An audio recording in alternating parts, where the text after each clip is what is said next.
So imagine this, it's May 7th, 2024. I had just received the sacrament of confirmation. In fact, it was the first Mass in, at that time, 5 years that the Archbishop was in attendance for.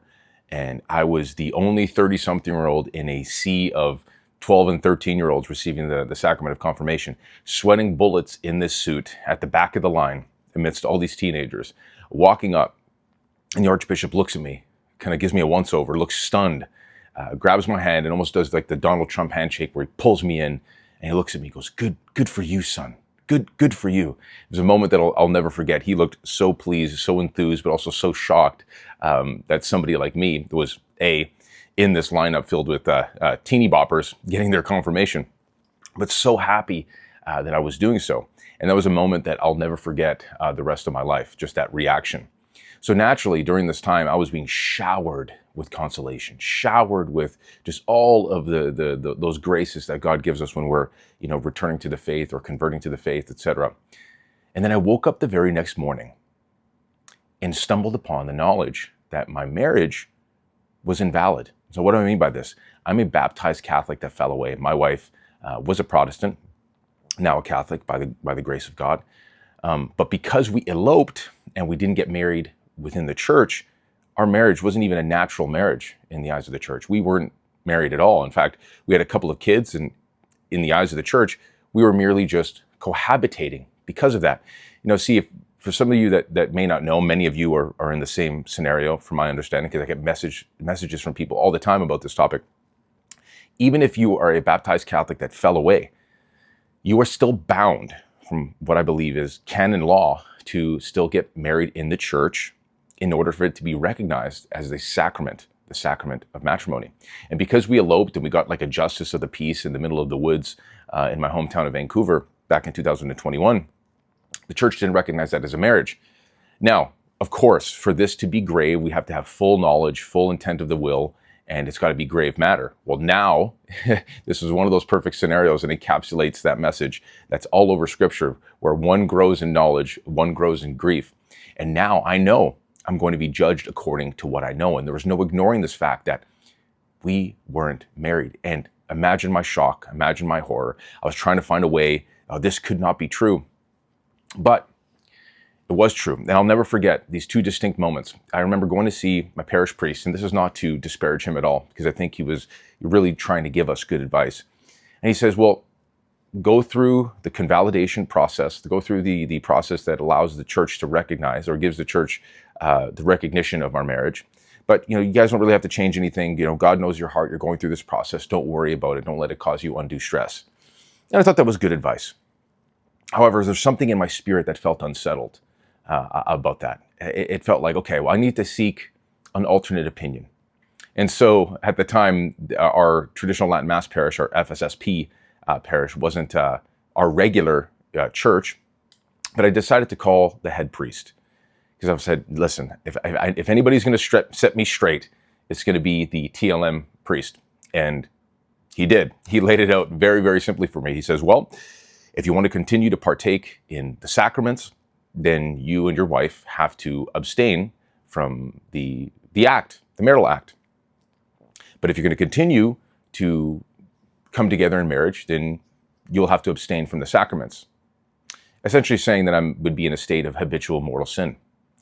Now, this whole time of me reverting to the faith and then wanting to come back, there was this increasing desire, this increasing wanting of the Eucharist. I would see people go up and receive Jesus, and I'd get increasingly jealous and angry that I did not have that opportunity. So here I was, having just done my general confession, having just received the sacrament of confirmation, and finally being able to receive Christ in the Eucharist. In fact, it was that first time at that confirmation Mass, I believe, that I received the Eucharist, and I was just filled with consolation, graces, and joy to the point of tears. And here I was facing this reality that I have to abstain from confession and the Eucharist, these beloved sacraments that help me heal from alcoholism, that help me change as a man, that softened my heart and fundamentally changed who I was, not just in the eyes of God and how much it's brought sanctification, but also in the eyes of my family and how much I've just become a changed man as a result. And I have to abstain from that because I don't want to abstain from this with my wife. Well, I wrestled with this. I tussled with this for a little while. And praise be to God for this beloved priest who set me straight, and a couple of friends who set me straight, one of which being my good friend, and you, if you're watching me, you know who he is, Tim Gordon. I'll never forget, he is the godfather. Him and Steph Gordon are the godparents of my youngest daughter. And I remember us having a conversation. He goes, listen, Mike, God exists outside of time, place, and the sacraments, and he's not bound by them. He goes, but don't roll the dice with your salvation. You're driving one day and you get hit by a car and you knew what you had to do, but you weren't doing the correct thing. He goes, I don't want to think about what could possibly happen to you. And he was absolutely right. That conversation really did set me straight. And then I had another conversation with a good friend of mine, Chris, and he said, well, Mike, did you abstain before marriage? I said, no, actually, my wife wanted to, but it was me that was still entrenched in the red pill ideology that still wanted to, continue with the act, not really caring about how God viewed the act and how that was supposed to be preserved for the sacrament of matrimony. He says, well, what better way to honor your bride than to do that? So these three separate conversations, one with the traditional priest, one with Tim Gordon, and one with my good friend Chris, that was it. And I knew to myself, I love God more than I love my spouse, more than I love my family, because he's the one that's given them to me.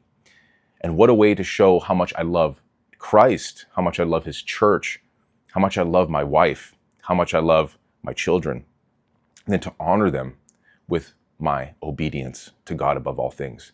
And I said, I know this is going to be a challenging season, that we have to abstain, but there's no possible way that I can separate myself from Christ in the Eucharist, from the confessional, from the precepts of the church, understanding that, hey, listen, obedience is going to be a cross sometimes, and it's going to really sting the flesh.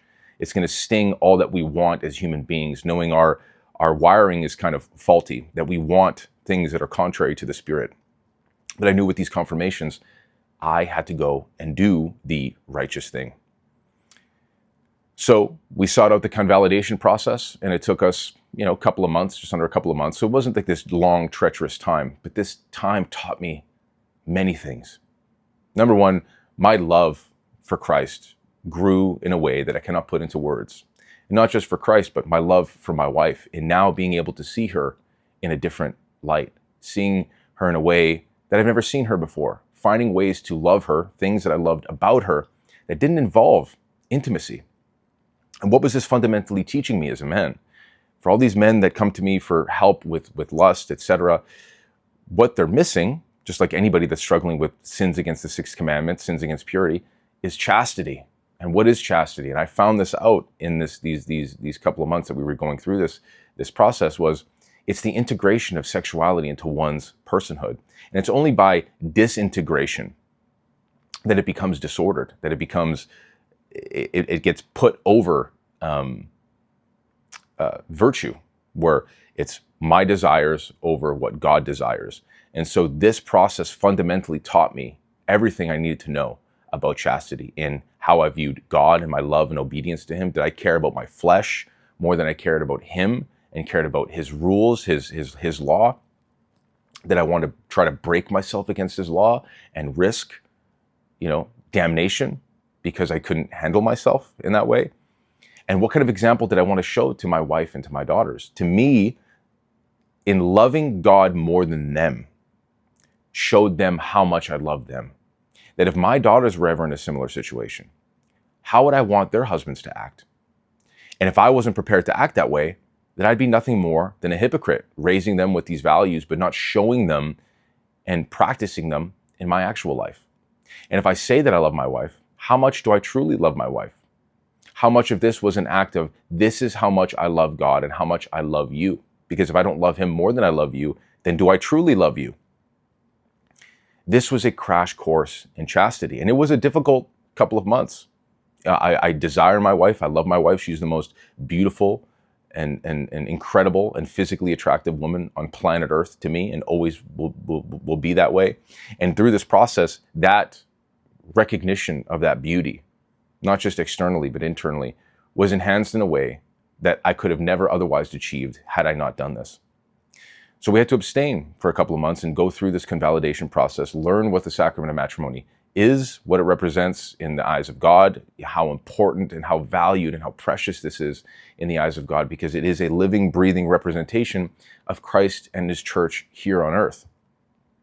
And I have this really interesting perspective of and I don't recommend this to everybody, is I've engaged in premarital intimacy. I've engaged in now civil, quote unquote, intimacy. It's a weird thing to say. And then now within the sacrament of matrimony.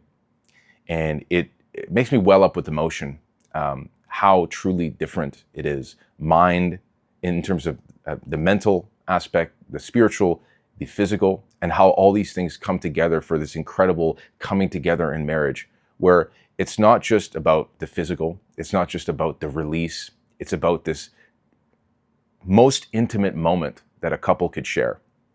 And I really realized through this process of abstinence how important this was and how it was only to be reserved for the sacrament and for no other reason than for it to be procreative and unitive.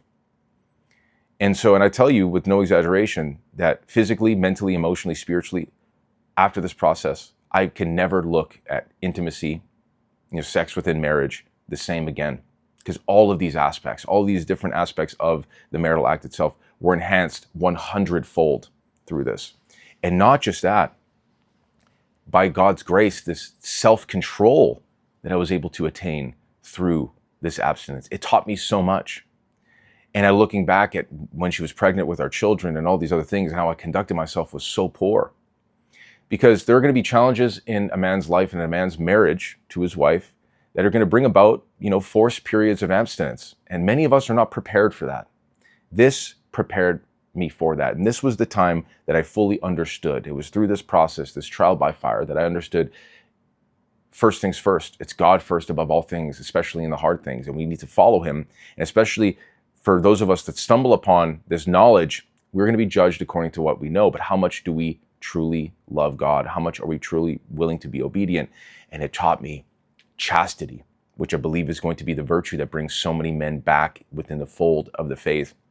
Because so many men have lost the idea of how important this virtue is, especially in this world where we're inundated by so much that's trying to drag us down to the pits of hell. It was through this process that I, by God's grace, conquered lust. It was through this process that I viewed God in a completely different light, that there was nothing that could possibly separate me between my love of him and him in the Eucharist, being there in body, blood, soul, and divinity, the source and summit of our faith, the one thing that it was this desire that was growing in me so intensely. And that desire for Christ is so much more intense than my desire for my wife, that it well ordered these desires. It was only by chastity that I was able to see my wife in this light, almost in the way that God sees her as this precious daughter of God, that he's in his abundant mercy and grace and love has given me in this beautiful family and these daughters with whose future husbands I would want them to conduct themselves in this way. So was I going to be a hypocrite? Or was I going to follow God, show them this obedience, what this obedience looked like, even though they don't know that yet. They're little. They were very little. And, but we're going to be able to tell the story and recount the story that by God's grace, this is what Dad was able to do because he loved Mama so much. But above that, because he loved God so much. So although this was terrifying, this is not something I wanted to undergo, and I tried to skirt around it for a little bit. I'm going to say this in complete honesty. I didn't follow it completely the first couple of weeks to a month until I had these conversations, and I said, man, if this is what I'm willing to give up, if I'm willing to give up my faith for this, do I really have faith, or do I have a really life-saving faith? Do I truly love my wife? Do I truly love God that I'm able to do this and abstain from this incredible act? Well, it was one of the greatest decisions I've ever made in my entire life. And I say this with no exaggeration. Then we got convalidated in August of 2024. It was an incredible, magical experience. I got to see my wife dressed in white within the chapel. We got our rings blessed, and it was the whole thing. And it was something, and my children were in attendance there, it's just a memory that I'll look back with so much fondness. And it was a month later that my wife enrolled in OCIA. And there's so many things I could say about her conversion process that I almost she should be able to say that on her own, and I'll bring her on during a live stream or one of these videos. But I truly believe that was one of those things that pushed her over the edge. And she saw, wow, this is how much my husband loves Jesus. This is how much Jesus has changed his heart, that he's willing to abstain from this with me. I got to look into this church that he's so fond of, that he loves so much. And by the grace of God, that's exactly what happened. So guys, the virtue that I think is going to bring so many of us back into the fold, especially those of us as men that have been struggled and ravaged by lust, is chastity. The integration of sexuality into our personhood, the true subordination of this like lustful desire to our right reason, to our intellect, to our faith, and in true obedience to God. And this is one of those transformative situations and scenarios that I'll never forget the rest of my life. Glory to Jesus Christ. And of course, I have to say, if you're a man that is struggling with lust, if you're struggling with chastity, if you're out of shape, etc., you're struggling with the development of virtue, I've got a couple of spots open for my mentorship and fitness training program. I'm going to leave my application link in the description box below. But if you're struggling through this convalidation process, or if you're in an irregular marriage, dig your heels deeper into your faith. Christ will guide you. It'll be harder than you think, but by his grace, easier than you can imagine. And the sanctification that it'll bring will be something that you will never, ever forget. It's like expedited. It's like sainthood on fast forward during that time. So glory to Jesus Christ. Like, comment, share, subscribe, and that's it.